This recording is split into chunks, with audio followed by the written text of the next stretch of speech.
I've just been informed that Marcus Garvey was real cool with Walter Plecker, right?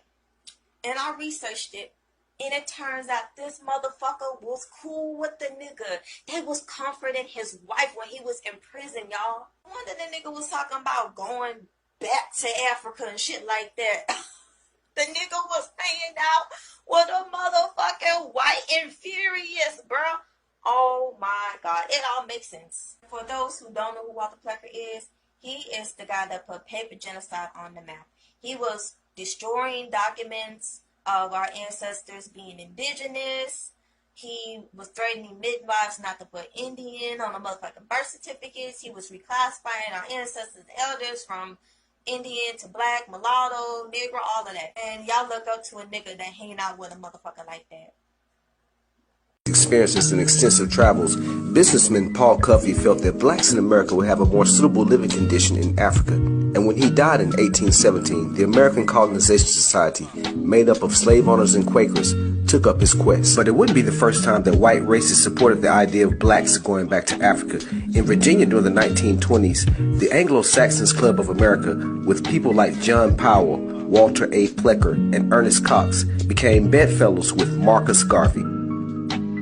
The Anglo-Saxons Club of America was a group of white eugenicists and racists who helped to pass the racist laws like the Virginia Racial Integrity Act, which prevented race mixing and forced voluntary sterilization on black people. But these are the people that Marcus Garvey called friends, and in private letters to these people, he spoke horribly and spoke down about black people.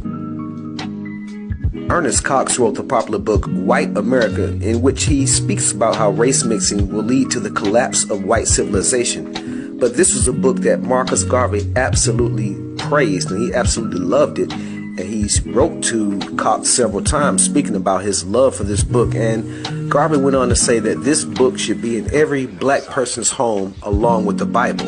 So with the support of and at the behest of his white Anglo-Saxon racist friends, Marcus Garvey started the Back to Africa movement, and he began to collect funds to build the Black Star Line, which is a ship that would take black people back to Africa. But interestingly, there's never a movement to take white people back to Europe. So the real trick is with this Back to Africa stuff that is widely supported by white racists is that they want you to believe that people who you would see as black people are only the result of their ancestors being slaves and being brought to the Americas during their time of slavery.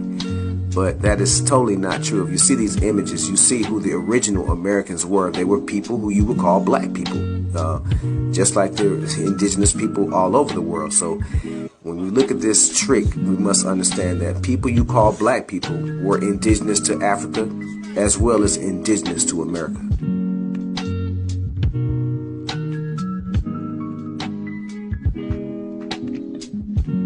Time sure did change.